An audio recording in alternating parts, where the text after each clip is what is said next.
You're being controlled. Foucault reveals how society does it. Have you ever felt like your thoughts aren't fully your own? Like the way you behave, speak, dress, even the way you dream is somehow being shaped by invisible forces?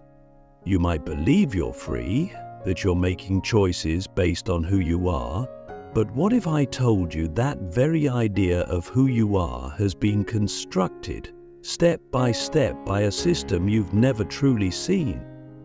This isn't conspiracy, this is philosophy. And today we're going to explore how Michel Foucault, one of the most radical thinkers of the 20th century, revealed the terrifyingly subtle ways society controls us, not with guns, not with chains, but through discipline, normalization, and language. This is about more than institutions. It's about how your very sense of self might be a product of power. Let's rewind. Imagine a prisoner in a medieval dungeon, chained, beaten, tortured. That's what power used to look like. It was raw, brutal, and visible. Kings ruled by force. You knew who was in charge. But then something changed. By the 18th century, torture was out. Surveillance, discipline, and internal control were in. Foucault calls this the shift from sovereign power to disciplinary power. And here's the twist, it's more effective. Why? Because it gets you to police yourself.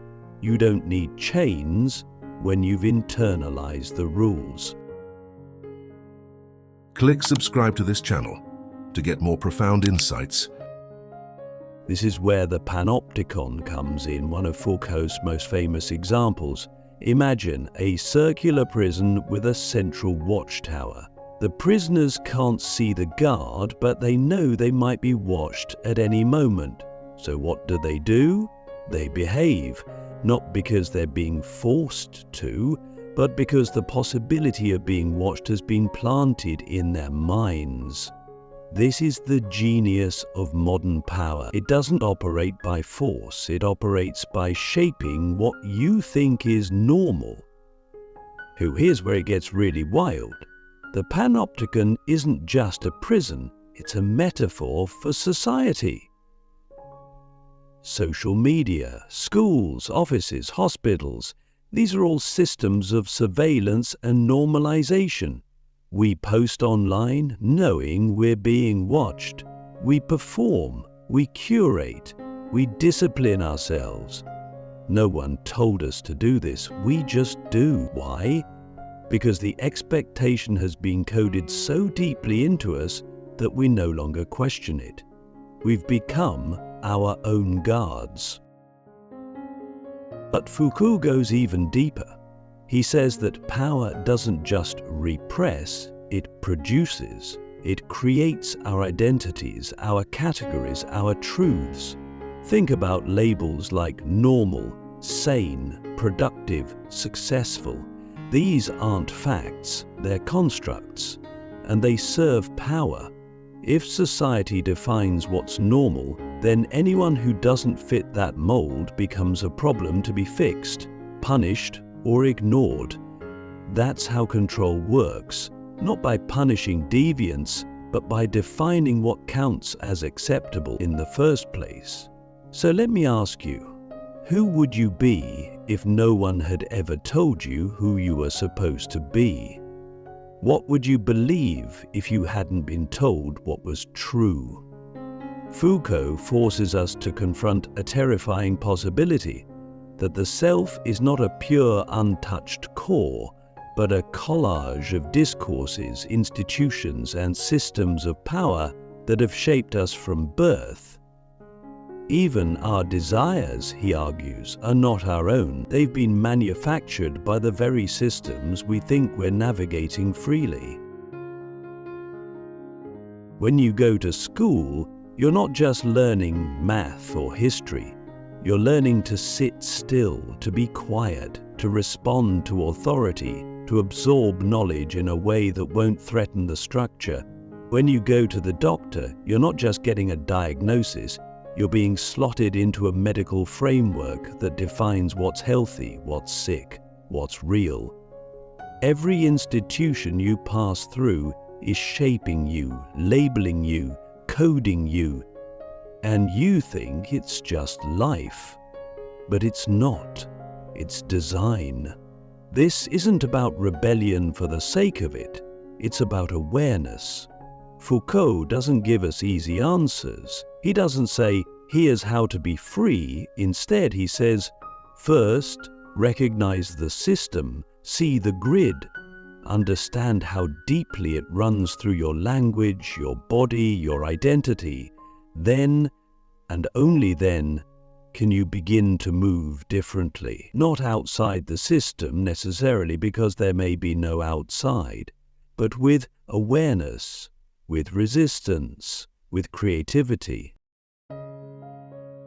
So what does this mean for your real life, for your job, for your relationships, for the way you think about yourself when you look in the mirror? It means you have to start asking harder questions. Why do I want what I want? Who told me this was success? Why do I feel shame around this part of myself? These aren't just personal questions. They're philosophical. They're political, because personal identity is the front line of power. And maybe that's the most radical thing Foucault gives us. Not freedom, but lucidity. The ability to see the machinery, to recognize that the world isn't neutral, that every structure has a history, that every truth has a power behind it. Once you see that, you can't unsee it. And that's the beginning not of escape, but of a new way of being in the world. A way that's less about obedience and more about awareness. Less about conforming and more about choosing. Invisible chains. How normalization traps us without us noticing. Let's go deeper, because the real control isn't in the rules we know, but in the ones we don't even realize we're following. And this is where Michel Foucault truly flips the table. He says that power doesn't just come from those in charge or from visible laws and institutions. No, real power is quieter. It's embedded in the everyday. It's hidden in what we call normal. And that right there is where the trap lies. Because when something becomes normal, we stop questioning it. We stop seeing it at all. It becomes like the air, everywhere but invisible. Normalization is the process by which society defines what is acceptable, desirable, and expected. It draws the line between what's right and what's wrong, not through force, but through repetition, expectation, and subtle reward. And we internalize it. We start to self-monitor, self-correct, self-punish, without anyone needing to say a word. That's the genius of the system. It doesn't need a dictator, it needs a mirror. And we become both the viewer and the viewed, the judge and the judged. Think about a classroom. The students sit in rows, raise their hands, follow a strict schedule. It looks orderly, harmless. But what Foucault saw was a miniature society of control. The goal wasn't just education, it was the production of a certain kind of human. Obedient, punctual, measurable. You get grades not just to assess learning, but to rank you, to compare you, to push you into a mold. And if you step outside that mold, if you're restless or curious or just different, you're diagnosed, labeled, and redirected. Not punished necessarily, just brought back into line, subtly, quietly, effectively. Now, zoom out. That same principle is everywhere. Workplaces, gyms, dating apps, fashion, even therapy. Every space has unspoken codes about how to behave, what to want, how to appear. And if you don't conform, you're not dragged away, you're nudged, corrected, shamed, or ignored. It's not violent, it's just normal. But ask yourself, who decided what's normal? Who benefits when we all behave the same way, want the same things, follow the same path? Here's the scary part. Normalization doesn't just shape behavior, it shapes identity. You begin to see yourself through the lens of these silent expectations. You don't just act normal to fit in. You start to believe that's who you really are. You suppress the parts that don't fit. You question your worth if you deviate. And slowly you become a version of yourself designed for approval, not for truth.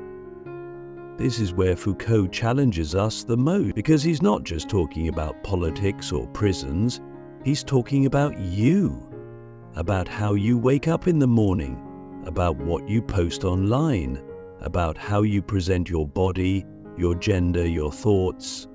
He's showing us that power doesn't just operate through big systems, it operates through us, through our choices, our language, our silence. And once you see that, it's impossible not to start wondering, what parts of me are really mine? Let's take a hard example, body image. Who taught you what a good body looks like? Where did that idea come from? Who profits from it? Who gets excluded by it? This isn't just culture, it's control. The beauty industry, the media, even the healthcare system, they all work together to define what's normal and then sell you the tools to achieve it. But what if the standard itself is the problem? What if the real radical act is not to change your body, but to question the standard or think about success? We're told that success is a certain job, a certain income, a certain lifestyle, but who defined those terms? And what happens to your joy, your creativity, your soul when you contort yourself to fit them? Foucault would say, that's the cost of normalization. You trade your authenticity for acceptance, and you don't even realize it's happening because it's been framed as just how things are. So here's the question that burns. What would it look like to escape normalization? Not in theory, but in your actual life. What would it mean to live outside the metrics, outside the expectations, outside the need to always be approved of? It's not easy, it's not safe, but it might be the most honest thing you ever do. Foucault doesn't give us a map. He doesn't say, here's how to be free, because freedom, in his view, isn't a fixed state. It's a constant act of resistance. It's awareness, it's refusal, it's the courage to say, I see this system, I see how it shapes me, and I choose something else, even if I don't know yet what that looks like. The factory of selves, how institutions manufacture your identity. Let's stop pretending that identity is something we just find, that we're born with a true self buried deep inside, waiting patiently to be uncovered like some ancient artifact.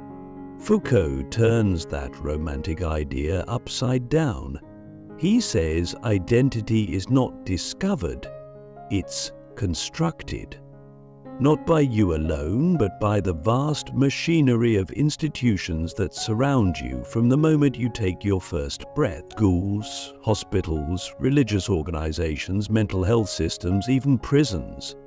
They aren't just neutral spaces, they're factories. Factories that manufacture not just behavior, but who you think you are. This is where Foucault's insight becomes deeply unsettling, because it means we're not just shaped by power, we're produced by it. The way we talk, the way we move, the way we think about ourselves, these aren't purely personal expressions, they're outputs of systems that categorize, monitor, label, and train us into being certain kinds of people. And the scariest part? We usually don't even realize it's happening. We become the thing society needs us to be, and we call it me. Consider the school system.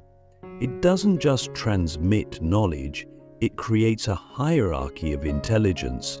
It defines who's smart and who's slow, who's gifted and who needs support. And these labels stick. They follow us into adulthood, shaping our confidence, our ambitions, our career paths. But who decided what counts as intelligence? Who decided what kind of knowledge is worth knowing? Why is memorizing facts seen as more valuable than emotional wisdom or artistic intuition or critical questioning? The answer isn't objective truth, it's institutional power. Now think about the medical system. It doesn't just heal, it categorizes. You're diagnosed, coded, assigned a role within a structure. You're normal or disordered, healthy or sick, male or female. And once those labels are applied, they become part of your story. They shape how others treat you, how you see yourself, what you believe is possible. Foucault calls this biopower, the way institutions manage bodies, not by coercion, but through classification, surveillance, and subtle control. And then there's the prison system. Foucault's discipline and punish isn't just about bars and cells, it's about how societies create delinquency itself. We think of criminals as people who deviate from the norm, but what if the very definition of crime is a tool of power? What if the system creates the conditions for criminality, then uses punishment not to protect society, but to reinforce its own authority? In other words, the prison doesn't just punish crime, it helps produce the criminal. All of this leads to a terrifyingly profound question. If institutions produce identities, then who are we outside them?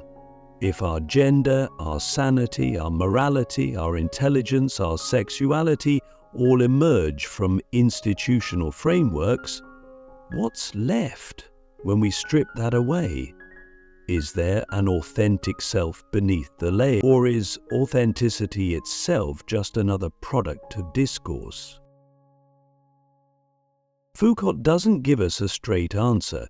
He's not interested in finding some pure essence beneath the noise. In fact, he warns us that the search for authenticity can be another trap, a new kind of normalization dressed up as freedom. Instead, he offers us something more radical, the possibility of becoming ungovernable, not in the sense of chaos or anarchy, but in the sense of stepping outside the scripts, refusing to be easily defined, becoming a moving target in a world obsessed with categories. So how do we apply this? Start by noticing when you're being sorted, when someone calls you normal or weird, strong or sensitive, masculine or feminine. These aren't just descriptions, they're attempts to locate you in a system, to make you legible, to render you governable. But you don't have to accept the label. You can question the framework, you can choose not to fit, and even more powerfully, you can begin to play with identity, to treat it not as a fixed truth, but as a creative act. What if you are not a noun, but a verb, not a thing, but a process? What if you are something that becomes endlessly, rather than something that is? That's the revolution Foucault whispers to us, not to tear down every institution, but to see through them, to recognize the ways they shape us, and then to imagine otherwise, to live as if identity is open, fluid, always in motion, to reclaim the power of becoming, power without a face, why you don't need a master to be controlled. By now, you might be wondering, If society is shaping me, if institutions are producing my identity, then who or what is in charge? Where's the master behind the curtain pulling the strings? Who's the villain? Foucault's answer is as unsettling as it is liberating. There is no single master. There is no dictator, no hidden elite, no mastermind plotting your every move. The control you feel, it doesn't need a face. Because in modern society, power is diffuse. It's everywhere and nowhere. It operates not like a chain, but like a web, subtle, complex, and deeply internalized. This is the most radical part of Foucault's philosophy. Power doesn't always come from the top down. It circulates. It moves through people, institutions, language, norms. It's not housed in a king's crown or a president's office. It's embedded in the systems we participate in every day. You enforce it, I enforce it, we all do.